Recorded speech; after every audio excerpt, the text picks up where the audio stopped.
Taiwan has a problem where Taiwan needs to have allies to substantiate its interpretation of the one China policy and also to fight for Taiwan on multilateral and international platforms.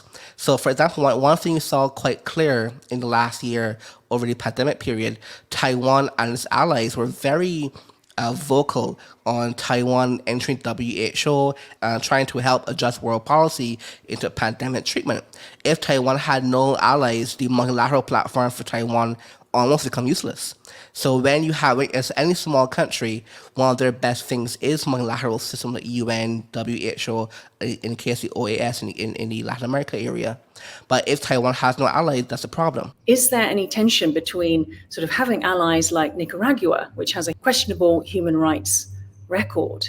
Is there a tension there for Taiwan? There's a tension, and that tension is perhaps intractable. So not only Nicaragua, even Honduras, even Eswatini, even, for example, Haiti, which could be argued is not currently as a real state in a very robust way, given the issues in that country. Taiwan does, again, have a very tricky game to play, where there are countries that have these human rights problems, and Taiwan tries to be a very robust democracy.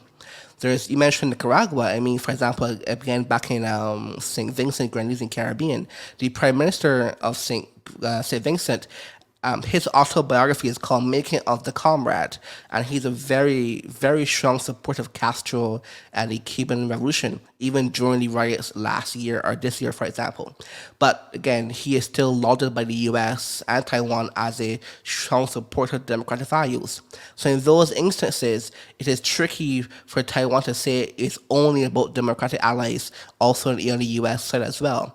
But you can't just, give up on these allies because it is so important to have this multilateral persuasion in the global marketplace of diplomacy.